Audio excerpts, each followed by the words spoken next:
Bem-vindos. Na antecâmara das presidenciais do dia 18 de janeiro, chegou a noite do frente a frente entre António José Seguro e Jorge Pinto, na RTP1 e na RTP Notícias. Muito boa noite aos dois e muito bem-vindos.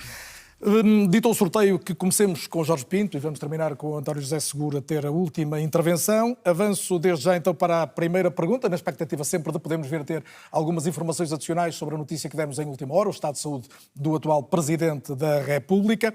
Mas para já, Jorge Pinto, a pergunta é sobre a hipótese ou não de uma convergência à esquerda. Chegou a admiti-la, admitiu numa desistência, mas se houvesse um candidato de esquerda que não tivesse vergonha de o dizer, nem arrumasse a esquerda numa gaveta. Tem alguma dúvida de que António José Seguro é de esquerda?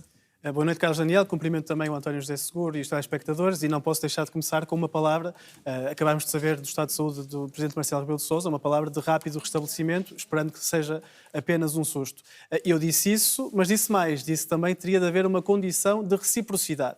Aquilo que ideologicamente António José Seguro, ele saberá dizer melhor que eu quando tiver a oportunidade de o dizer, aquilo que eu disse foi que as minhas palavras foram deturpadas, foram também para António José Seguro, porque eu nunca tinha falado de uma desistência exclusivamente para a sua candidatura, isso nunca esteve sequer em cima da mesa, mas aquilo que eu disse, e repito, é que estamos num momento da nossa história em que é essencial que todos assumam as suas responsabilidades. Eu falei de um pacto republicano onde precisamente quem se assumisse de esquerda, quem tenha bem presente a urgência de uma candidatura que seja agregadora e que pudesse ganhar estas eleições e passar certamente à segunda volta, pudesse haver então esse diálogo entre as candidaturas, mas ele deveria ter havido ainda antes das candidaturas serem apresentadas. E de quem é a responsabilidade de não ter havido? É de vários, mas é certamente também de António José Seguro, que foi um dos primeiros candidatos a apresentar a sua candidatura, legitimamente, não me interprete mal, é evidente que com toda a legitimidade o fez, mas que dessa maneira colocou pressão no seu partido, no Partido Socialista, e colocou evidentemente pressão nos outros potenciais candidatos que poderiam, esses sim, ser mais agregadores e fazer com que, desde a primeira volta, houvesse, se calhar, uma candidatura única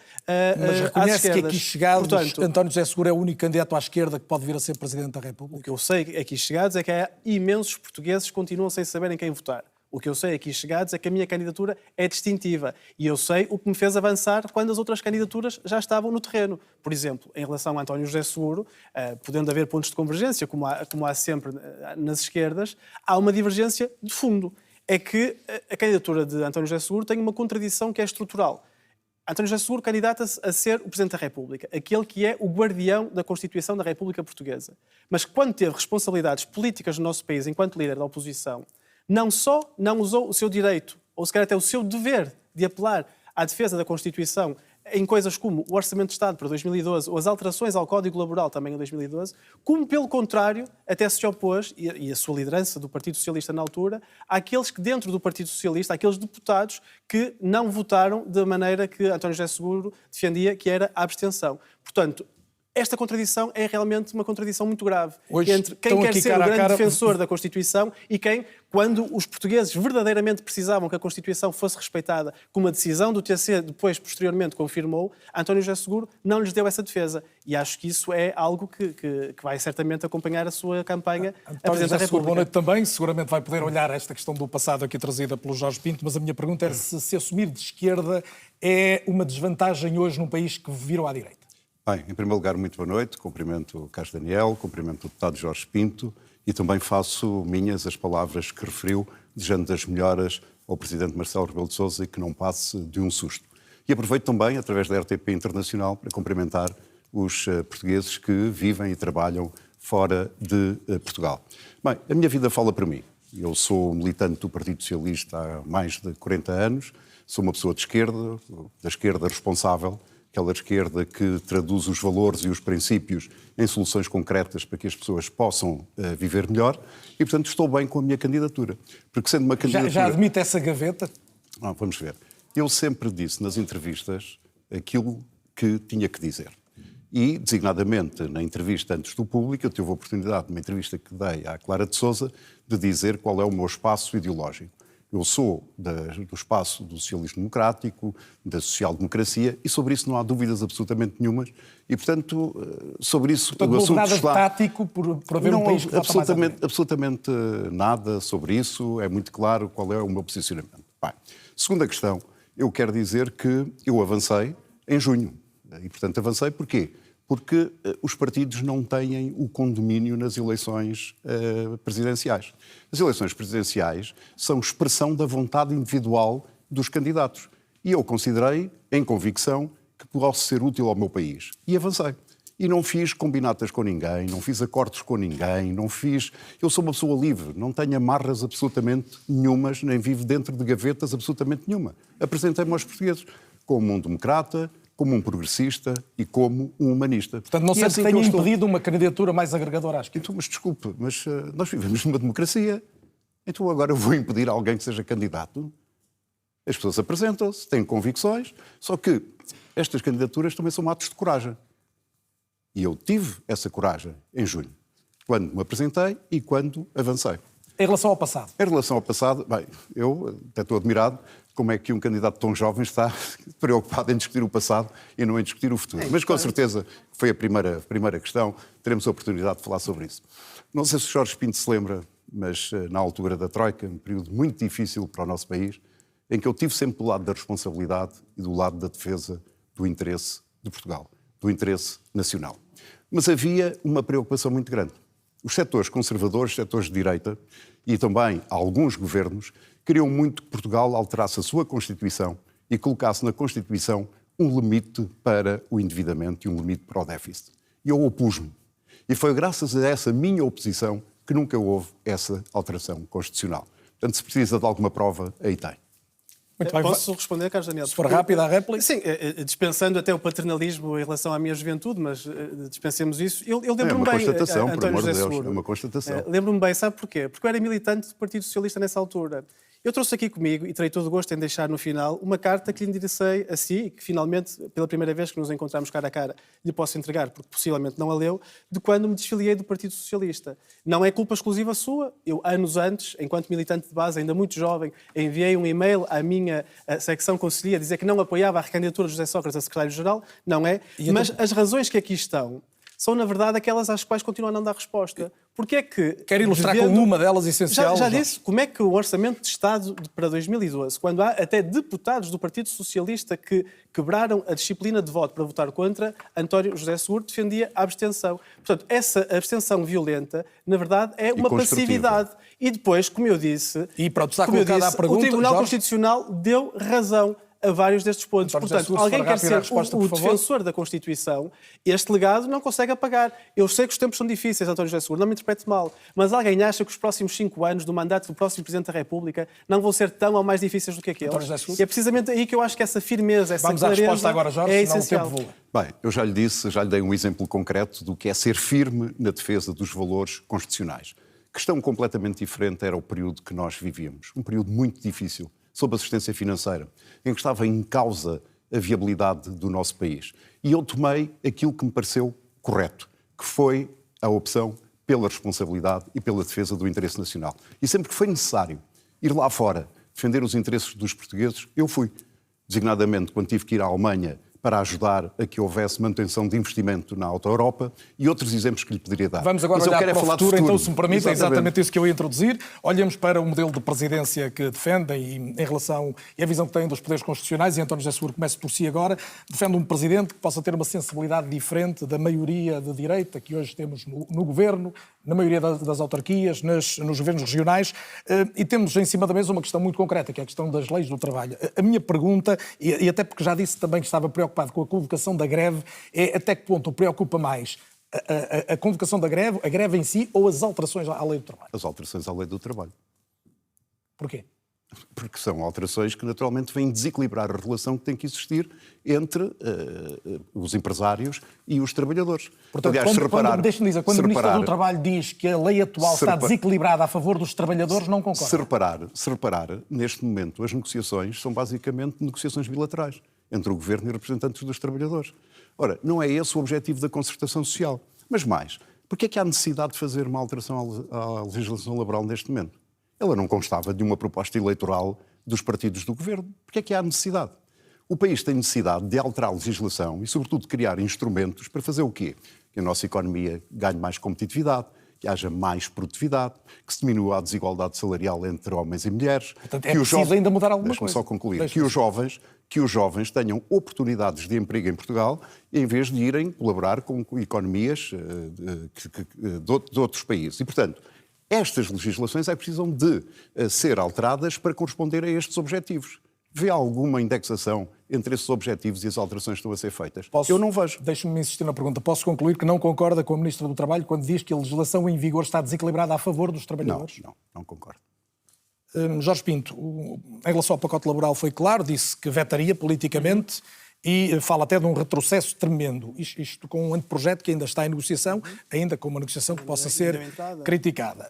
A minha pergunta é, quando alguém que quer ser Presidente da República, que se candidata, diz isto desta maneira, antecipa que vai ser uma força de bloqueio em Belém, um líder da oposição na Presidência da República? De todo, Carlos Daniel, mas deixe-me em 5 segundos dizer que falar do passado é essencial para falar do futuro. Nós devemos ser muito claros e devemos essa transparência aos portugueses. E aquilo que todos nós fizemos, tudo aquilo que fizemos de bem, mas também tudo aquilo que fizemos de mal, é a nossa imagem e é aquilo que nós temos de dar aos portugueses. Sobre trabalho, nós estamos hoje no dia 1 de dezembro. Dia 1 de dezembro que deixou de ser feriado durante o governo da Troika. Dia 1 de dezembro que deixou de ser feriado com alterações ao Código de Trabalho que contaram com a abstenção do Partido Socialista de António José Seguro. Portanto, isto é factual. Não se trata de uma acusação, trata-se de factos. O pacote laboral é, na verdade, o seguimento dessa política e dessa visão para o trabalho e para a economia portuguesa que já vem desses anos da Troika. E aquilo que foi legitimado em eleições, ao arrepio daquilo que foi o programa eleitoral da AD, onde a enormíssima destas mais de 100 propostas de alteração que estão na versão inicial do documento não foram sequer levadas a eleições porque não constavam do programa eleitoral da AD. Porquê? O Governo terá de o esclarecer, certamente porque temia que aquelas propostas não fossem ao encontro da vontade dos portugueses. E aqui é que está a grande questão. O que é que deve ser a vontade dos portugueses e, sobretudo, o que é que deve ser a nossa visão para a economia e para o nosso modelo de desenvolvimento? Mais precariedade num país que já é o segundo com mais trabalhadores precários na Europa? Ou, pelo contrário, uma visão de país que assente no alto valor acrescentado? Porque, repare, Carlos Daniel, eu vivi 15 anos da minha vida no estrangeiro. 15. Em vários países. E em nenhum deles não vi uma única coisa que fosse do melhor que eles tivessem que Portugal não pudesse ou devesse ter também. A minha vontade de querer regressar para Portugal e querer regressar para poder também fazer política em Portugal foi precisamente essa.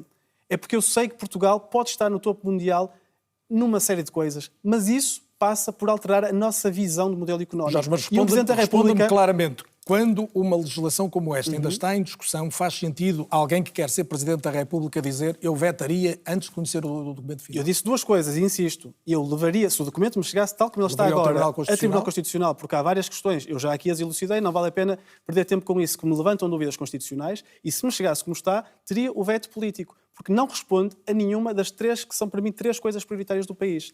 Combater a precariedade, combater o fosso salarial entre homens e mulheres e dar mais condições às famílias para que não cheguem ao final do mês a ter de escolher entre fazer a reparação do automóvel ou poder dar aos seus filhos melhores condições, entre pagar a prestação da casa ou poder ter a casa mais aquecida porque nela passa um frio no inverno. Isto não está nesta revisão de trabalho, ela serve apenas para uma visão de desenvolvimento económico que compete por baixo. Eu quero um país que compita por cima e há vários exemplos concretos que posso dar também. António José Seguro já disse que um Presidente da República se deve manifestar quando o documento chega a Belém, mas obviamente enquanto candidato a pergunta que se impõe é: ponderaria vetar a lei tal qual a conhece atualmente, enviar provisoriamente ou preventivamente para o Constitucional? Bem, como disse muito bem, um Presidente da República não deve interferir enquanto o processo de negociação ainda está a decorrer. Mas eu fui claro e volto aqui a reafirmá-lo. Primeira questão. Esta matéria não foi objeto de validação eleitoral pelos portugueses. Segundo, quando chegar o decreto a Belém, eu terei em conta aquilo que foi o resultado da concertação social e terei em conta aquilo que é o resultado do Parlamento. E, portanto, nessa altura, vou-me pronunciar. Mas, neste momento, há uma clara inclinação no sentido de não aceitar a proposta que possa chegar a Belém. Volto a dizer, uma clara inclinação. Não quer ser taxativo, porque, como disse muito bem, o Presidente da República não toma posições enquanto a discussão está a decorrer, enquanto as negociações estão a decorrer. Toma uma decisão quando o decreto lhe chega a Belém. Uma das questões que também tem sido muito abordada na antecâmara destas eleições é de uma hipotética revisão da Constituição, que será viável com uma maioria de direita, juntando desde logo a AD, o Chega e a Iniciativa Liberal, e não falta quem, e já vou ouvir o Jorge Pinto, que é uma das vozes que se têm manifestado contra isso, a dizer que pode ser motivo para ponderar uma dissolução do Parlamento. Parece-lhe que faz sentido isso? Bem, em primeiro lugar, eu não vejo nenhuma razão para se fazer uma revisão constitucional. Não há nenhum problema no país que não possa ser resolvido com a atual Constituição da República. A começar pelo acesso a tempo e horas aos cuidados de saúde, o acesso à habitação, oportunidades que os jovens devem ter em termos de emprego e, sobretudo, um acordo de concertação social que possa elevar os nossos rendimentos, os salários e também as pensões no nosso país. Portanto, dito isto, é muito importante. Segundo, daquilo que eu percebi da proposta do Jorge Pinto é que, em situação excepcional, de uma grande gravidade, ele dissolveria o Parlamento. Pois eu acho que ele iria agir mal, erradamente. Porque, e quero dizer duas coisas. De uma grande gravidade ao nível de uma revisão constitucional, é disso que está a falar. Exatamente. E, portanto, quero dizer de uma forma muito simples. Primeiro ponto, imagine que havia uma dissolução do Parlamento, e nós o que desejamos é que haja, obviamente, estabilidade. Mas se houvesse uma dissolução, a campanha eleitoral iria centrar-se em quê? Num debate sobre as propostas de governo ou num plebiscito a essa Constituição e essa mudança constitucional? Eu recordo que só houve um plebiscito em Portugal. Foi no tempo da ditadura. E, por alguma razão, nunca houve um referendo à Constituição. E por isso eu considero isso irresponsável desse ponto de vista. É interdito, não pode haver um referendo. Jorge Pinto, a hipótese de dissolução que coloca é apenas dissuasão nuclear, que também foi uma expressão que usou, ou aplicar-se em concreto perante uma revisão constitucional drástica? Já agora, o que é revisão drástica? Há aqui uma linha claríssima que me separa de António José Seguro, mas como eu fiz com o Luís Marques Mendes, agradeço a clareza da sua posição. Agradeço mesmo. Uma revisão drástica é, por exemplo, querer alterar o nosso sistema semipresidencialista, coisa que está em cima da mesa. Uma alteração drástica é querer, por exemplo, retirar da Constituição os próprios limites à revisão constitucional. Uma alteração drástica é querer tirar da Constituição os pontos sobre direitos, liberdades e garantias. Uma alteração drástica é querer retirar da Constituição o direito à integridade pessoal.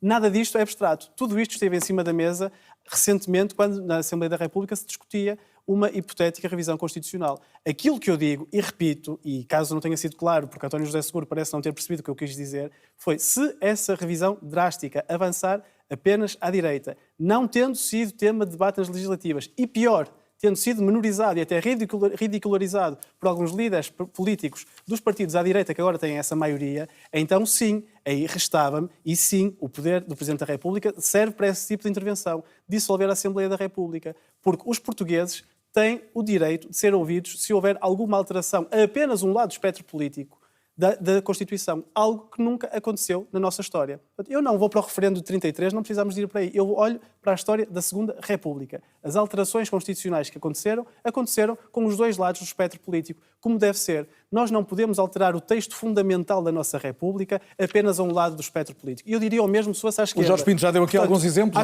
Acho que é muito importante ter esta clareza. Poder dizer se tem alguma linha vermelha em termos de revisão constitucional. Não. Eu quero, sobretudo, clarificar aqui uma situação. Aquilo a que se refere o deputado Jorge Pinto é o artigo 288, os limites materiais da revisão. Entre outros, é. Mas é isso que está em causa. Bem, ora, se houver uma revisão deste artigo, no meu entendimento, e consultados os constitucionalistas que consultei, não pode haver uma revisão a seguir e precisa, ou então para haver, precisa ter 4/5 para se iniciar. Ora, a direita não tem 4/5 no Parlamento para fazer essa revisão constitucional. Por isso toda a sua argumentação cai pela base. Não, António José Seguro já teria as notas escritas porque não ouviu o que eu disse. Não, eu dei-lhe vários exemplos. Eu não tenho notas, só trago o artigo. Deles é o artigo 288. Não, pelo amor de Deus, vamos manter isto num nível de debate. Eu só estou a dizer o seguinte, só tenho aqui o artigo. Eu estou a ser o mais cordial possível. Estou-lhe a pedir que não coloque palavras na minha boca. Eu dei até mais exemplos, só os costumo dar. Dei-lhe vários. Integridade pessoal. Olha, retirada do direito à criação e fruição cultural. Tudo isto esteve em cima da mesa. E o artigo 288, deixe-me então corrigi-lo também, o que esteve em causa muito recentemente nem era a sua alteração, era a sua eliminação pura e simples. Se houver... Portanto, vamos à questão essencial. A questão essencial é o seguinte. Se houver alguma mudança no artigo 288... E nos restantes, António José Seguro? Dá-me licença? Eu dou. Foi o senhor que me interrompeu pela primeira vez. Então, se houver alguma alteração neste artigo, que são os limites materiais da revisão, quer dizer que são necessários 5 anos depois para fazer uma nova revisão, ou então 4/5 para iniciar um novo processo de revisão constitucional. Portanto, os seus receios e a sua proposta cai, não tem fundamento. Não cai de modo algum, mas acho que fica bem claro Quem enquanto Presidente da República, iria ser o verdadeiro peso democrático, o contrapeso. Então como é que resolve este problema dos quatro quintos? Assegurar, eu sei que também não me interromperia.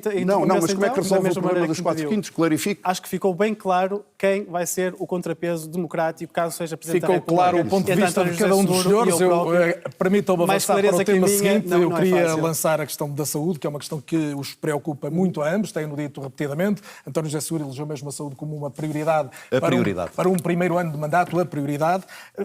Permita-me uma pergunta muito concreta. O Governo acaba de nomear uma comissão de combate à fraude no SNS e indicar o juiz Carlos Alexandre para liderar. Concorda com esta medida e com a escolha desta pessoa? Bem, a minha surpresa é grande. Porquê? Porque o SNS já não tinha meios para prevenir a fraude. Desculpe. Quer dizer, um sistema que funciona e que absorve tantos recursos do nosso país tem que ter mecanismos de prevenção dessa fraude. Mas tem acontecido alguns casos, quando temos, por exemplo, recentemente, só a questão do Santa Maria, é uma questão particularmente sensível. Muito bem, está bem, mas quer dizer, para mim é muito simples. Imagina a questão de Santa Maria. Só se descobre depois de vir a público que houve de facto aquelas situações todas com as operações ou intervenções de dermatologia. Então o sistema não permite prever antes os abusos. Desculpe, isto não tem sentido. Mas a verdade é que não permitiu. Vamos lá ver. Ou seja, isso não dá razão à criação deste... É por isso que... Bem, ouça, eu não serei eu que me vou opor à criação desse organismo. Aquilo que é a minha curiosidade é como é que é possível que não exista já sistemas de prevenção de crimes, de ilegalidades e de fraudes desta natureza. E vê a fraude como uma questão essencial do SNS nesta altura. Há quem fala até de corrupção generalizada no Serviço Público de Saúde. Vamos lá ver. O que eu sinto é que os portugueses não têm acesso a tempo e horas aos cuidados de saúde. Às consultas, às intervenções cirúrgicas, não têm acesso a, por exemplo, as grávidas, quando deviam estar a aproximar do parto e naqueles últimos dias deviam estar sossegadas, tranquilas, porque é um momento especial, vivem uma situação de ansiedade, porque não sabem o que é que lhes vai acontecer pela frente, ou mesmo este calvário aos fins de semana com as urgências. Portanto, o que é necessário é que o Serviço Nacional de Saúde seja um Serviço Nacional de Saúde que promova o acesso de todos os portugueses, independentemente do dinheiro que eles têm e do local onde residem, a saúde a tempo e horas. Isso para mim é que é essencial. Agora, se há irregularidades, se há situações que podem configurar corrupção, bem, isso há autoridades judiciais para funcionar e para agir. Mas, sobretudo, tem que haver planos de prevenção para que isso não aconteça. E quando acontece, seja imediatamente detectado e se possa corrigir e punir quem são os seus responsáveis. Isso é que me parece essencial. Agora, a organização e a gestão do Serviço Nacional de Saúde... Eu queria perguntar-lhe já sobre isso a seguir. Vamos já a essa questão a seguir, mas Jorge Pinto tem denunciado medidas de marketing na saúde. Pergunto-lhe se combater a fraude é marketing. Não. Evidentemente, nós temos de ser capazes de combater a fraude onde quer que ela exista nas instituições do Estado, certamente também no SNS. Quando eu digo que é marketing, é que nós estamos perante um governo que disse que ia ter um plano para resolver os problemas em 60 dias. Já passaram mais de 600 e esse plano ainda não surgiu e se surgiu só tem piorado os problemas. Aquilo que eu quero é que haja uma revisão do papel do SNS e de como fixar quadros no SNS. Porque, repare, eu venho do interior do país. Nós vimos agora recentemente que uma série de vagas, cerca de metade, para medicina geral e familiar não foram preenchidas, vagas para medicina interna não foram preenchidas. Que parte do território é que vai sofrer mais com esta falta de médicos? É certamente o interior. E isso não é sustentável num país que se quer coeso. E também aí há um outro tema que eu gostaria de trazer para cima da mesa, até precisamente por causa da reorganização que foi agora decidida em Conselho de Ministros esta semana passada, que diz respeito a uma tentativa quase de regionalização sem regionalizar. Quer-se dar mais poder e mais competências às CCDR, mas cumprir com aquilo que vem na Constituição. Em matéria de saúde, convém dizer, estamos a falar de matéria de saúde. Em matéria de saúde, para já, pelos vistos, também já há a proposta de extinguir o ICNF, portanto, o Instituto de Conservação da Natureza e Florestas, passando uma parte das suas competências também para as CCDRs, sem que se avance verdadeiramente com aquilo que a Constituição obriga, que é o processo de regionalização. Mas o problema da saúde, portanto, não está também na organização e na gestão? Há muitos problemas ao nível da saúde, muitos problemas. Há certamente uma falta de acesso a cuidados. Há um problema também cultural em que Portugal é um dos países onde mais rapidamente e mais facilmente se recorre a um serviço de urgência. Portanto, urgência hospitalar. Se calhar, se tivéssemos centros de saúde com pequenas equipas de urgência que pudessem fazer esse atendimento, desonerávamos também a urgência hospitalar. Aquilo que nós temos de ser capazes é de fixar esse pessoal, certamente fixar os médicos. Acabar com o gargalo na formação de médicos especialistas, onde está o grande problema. E depois apostar muito na prevenção. Eu já o disse num outro debate. Este orçamento de Estado tem cerca de 1% apenas dedicado à prevenção da doença, quando as indicações da Organização Mundial de Saúde apontam para pelo menos 3%. É esta alteração que eu quero. E quero também com a regionalização, porque, como eu dizia, vindo do interior, Eu sei bem a importância que um país com regiões teria para Portugal. Isto trata-se de duas coisas muito simples. A primeira, cumprir a Constituição, e a segunda, ser mais claro e mais eficaz, mais ágil nas respostas, olha, em coisas como a saúde, em coisas como a habitação, em coisas como a gestão florestal e combate aos fogos florestais. E eu gostava que isto fosse tema de campanha, porque é um imperativo constitucional, continua por cumprir quase 50 anos após a aprovação da Constituição, e eu gostaria que o próximo Presidente da República, e eu já me comprometi muito cabalmente com isso, pudesse empurrar, pelo menos, a discussão, fazer com que a discussão fosse tida e que finalmente se avançasse e concretizasse o processo de regionalização. É sempre tão difícil que haja um entendimento? Tivemos uma anunciada revolução no SNS quando o PS ainda estava no governo, a criação do OLS, designadamente a direção executiva do Serviço Nacional de Saúde. Agora temos esta intenção do governo de avançar para uma nova organização da gestão da saúde. Porquê é que é tão difícil o entendimento? São só razões ideológicas entre privado e público? Bem, eu julgo que há várias razões que possam justificar esta situação. Mas há uma delas que eu tenho particularmente dedicado atenção e tem a ver com a necessidade de os partidos políticos se entenderem. Isto é, há necessidade de dar respostas imediatas a problemas, por exemplo, a capacidade de atrair bons profissionais, não apenas médicos, mas também enfermeiros, pessoal de apoio, auxiliares, para o Serviço Nacional de Saúde. Isso é crucial. E o que é que um presidente pode fazer? Bem, um presidente pode convidar e, de alguma maneira, exigir que os partidos se sentem numa mesa e contribuam cada um com as suas propostas para se encontrar esse compromisso de médio e de longo prazo. Porquê? Porque este compromisso com a saúde tem que resistir aos ciclos eleitorais. Não pode ser a duração de um governo. Veja o que aconteceu com o SNS. O saudoso António Arnaud criou o SNS, mas ele sobreviveu a todos os governos. Quer governo liderado pelo PS, quer governo liderado pelo PSD. É uma obra coletiva, é um património da nossa democracia. E o que está a acontecer neste momento... Mas não o vê ameaçado? Mas deixe-me só dizer, portanto, isso aconteceu porque houve esta cultura de compromisso que ultrapassou os ciclos governativos. Portanto, o que nós precisamos agora, sobretudo quando há ciclos governativos de ano e meio, é que nós tenhamos um plano a 5 ou 10 anos, com respostas, obviamente, faseadas, que haja um orçamento plurianual, porque há coisas que não se resolvem de um mês para o outro, nem de um ano para o outro. Não se resolve apenas com um orçamento. Nós temos que pensar o SNS de uma forma completamente distinta e diferente, onde entra a capacidade de atrair os profissionais, onde entra uma melhor organização e gestão, onde deve haver uma articulação com um mundo novo que está a ser criado através da inteligência artificial, da robótica, da telemedicina. Quer dizer, há várias propostas que nós temos, aliás, que eu apresentei no documento, que já entreguei, e que espero que os partidos, passado este processo eleitoral, contribuam de forma responsável para encontrarmos uma solução duradoura e sólida, porque o que está em causa é a saúde dos portugueses. E sobre isto, Carlos Daniel, até porque eu já falei disto noutras entrevistas, em 10 segundos, acho que há uma coisa que o Presidente da República pode fazer, e eu já fiz, já me comprometi com isso, que é organizar uns Estados Gerais da Saúde dedicados precisamente à defesa do SNS. Mas disse se não houver resultados no curto prazo. Ora, o que se prova é que não é fácil ter resultados no curto prazo. Precisamente, mas os Estados Gerais vão fazer isso, porque os Estados Gerais vão unir todos os partidos políticos na mesma mesa, vão unir utentes dos serviços de saúde, vão unir os profissionais, os médicos, o pessoal técnico, o pessoal da enfermagem, vão unir a cidadania. E é precisamente aí, nesses Estados Gerais, que um Presidente da República pode ter uma voz determinante na influência da política nacional. Porque um Presidente da República, e bem, eu acho que a Constituição é muito boa nesse sentido, não implementa a política nacional, mas pode e deve influenciá-la. E, neste caso, pode e deve influenciá-la procurando soluções e estabilidade a longo prazo para aquela que é, como eu tenho dito muitas vezes e reiteradamente, a mais bela das conquistas da nossa democracia. É o meu compromisso, até ao final do ano 2026, organizar um Estado Gerais para a proteção do SNS. Também aí estamos de acordo. Vamos ver se estão de acordo no ponto seguinte. O Governo tem feito, e é a última questão que vou lançar, tem lançado algumas das suas primeiras e mais significativas medidas, o Governo atual, em relação à imigração, a lei dos estrangeiros, a lei da nacionalidade. Até que ponto, Jorge Pinto, é que lhe parece que há um peso da imigração na motivação de voto em Portugal?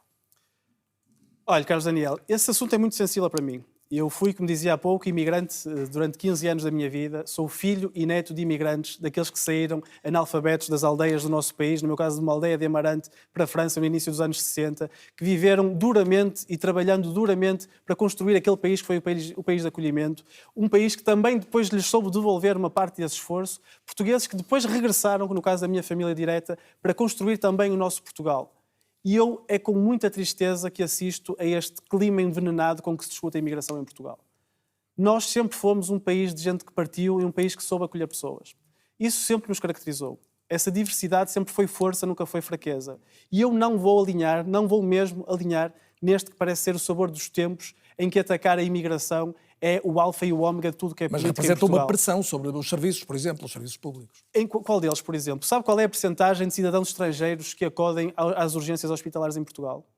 Sei que não é muito significativa, mas sei que nas escolas, Menos por exemplo, 2%. o número de alunos disparou, é muito maior e precisa de muito mais apoio. E aí trago também o exemplo da minha família. A minha mãe, filha de portugueses que só falavam português em casa, conseguiu aprender francês porque teve na escola pública em França um serviço de educação que garantiu essa integração precisamente através de políticas de reintegração. Mas o país familiar. deve ou não, responda-me se puder concretamente, deve ou não responder de outra forma à questão da O imigração? país tem de olhar para a imigração como uma oportunidade e não como um ataque ao que quer que seja, porque a imigração deve honrar-nos. As pessoas que querem vir para Portugal vêm porque querem fazer aqui as suas vidas, querem dar aqui o seu contributo para que seja um país melhor, da mesmíssima maneira que os portugueses que saíram de Portugal foram dar esse contributo no estrangeiro. É um clima envenenado que eu rejeito e que fica aqui o meu compromisso claríssimo. Enquanto Presidente da República, vai ser uma prioridade não deixar que o país, que os portugueses se deixem levar por este clima de ódio, por este ataque às pessoas, que são pessoas como nós, com todos os seus defeitos e certamente com todas as suas virtudes. E o António José Seguro também já tem dito que Portugal precisa de imigração organizada e integrada, mas independentemente disso, é ou não uma prioridade política para o país tratar da questão da imigração? Sim, quer dizer, o país precisa de imigração, porque há uma parte substancial dos setores da nossa economia que não conseguem sobreviver sem essa mão de obra que vem de fora. Agora, ela precisa de ser regulada, precisa de ser organizada, quer na entrada, quer no acolhimento, quer na integração. Isso parece-me uma coisa essencial e que, portanto, as vantagens que... Quer dizer, eu sou sempre uma pessoa centrada em relação ao futuro, que é o futuro que nós podemos mudar e que podemos melhorar. Eu não me candidato a Presidente da República há 10 anos atrás, candidato-me agora. E, portanto, esse fator é essencial. Agora, obviamente que isso não tem, também tem algumas pressões, algumas situações que precisam de ser organizadas e precisam de ser corrigidas. Agora, é inegável que a entrada de imigrantes em Portugal, desde que seja organizada e integrada, tem um contributo muito positivo para a economia. O setor da agricultura, nós temos cerca de 40% de mão de obra que já vem da imigração.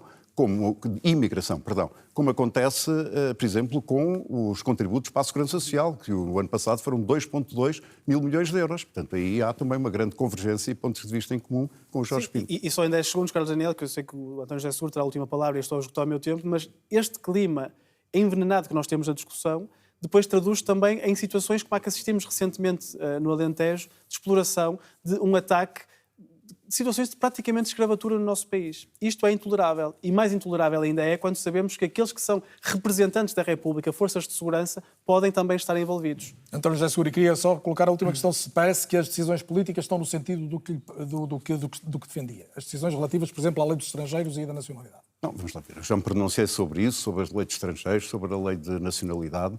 Eu considero que o país está muito desequilibrado do ponto de vista politicamente falando, e que nós precisamos deste equilíbrio. Por isso é que estou muito de acordo também, convergimos os dois, que é necessário que nestas eleições presidenciais não se coloquem os ovos todos no mesmo cesto. E senão transforma-se o partido que neste momento está no poder num partido hegemónico na sociedade portuguesa, e isso corresponde a um poder absoluto que não é desejável. E por isso eu até queria perguntar ao Jorge Pinto se ele consegue visualizar um cenário de segunda volta em que estivessem, por exemplo, só 2 candidatos de direita e que eu não estivesse presente. E, portanto, eu quero dizer com muita clareza que eu não vim aqui combater contra si. Não é o meu inimigo. Nem o meu. Eu estou a lutar, ótimo. Eu estou a lutar para que a esquerda, o centro-esquerda, a esquerda democrática, tenha uma presença na segunda volta, e isso só poderá ser conseguido se houver uma convergência de votos na minha candidatura. Eu acho que ainda muita água vai correr. Nós vemos nas sondagens a percentagem de eleitores que ainda está indeciso. Eu vim mesmo para ser candidato. E vai até ao fim na primeira volta, nada? Eu vou até ao fim porque eu sei o que farei se for Presidente da República. E sei que aquilo que eu farei é aquilo que o país precisa em tempos de acelerada mutação a nível nacional. António José Seguro, porque tem que ter a última palavra 10 segundos, está convencido de chegar à segunda volta, mesmo sem haver uma desistência de outros candidatos? Eu estou convencido que chego à segunda volta, mas naturalmente cada um deve assumir as suas responsabilidades. Eu espero que nenhum eleitor de esquerda possa acordar no dia 19 de janeiro e dizer, bem, por causa do meu voto, o Seguro não foi à segunda volta.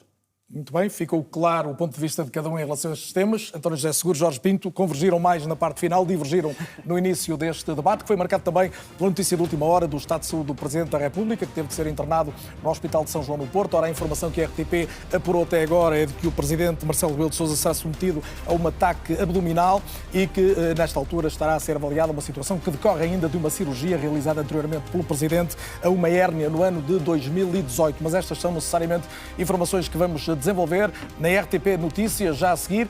E deixo também a nota final de que volta a haver um frente a frente presidencial depois de amanhã, quarta-feira. Vão estar aqui, cara a cara, António José Seguro e Luís Marcos Mendes. Boa noite, até lá.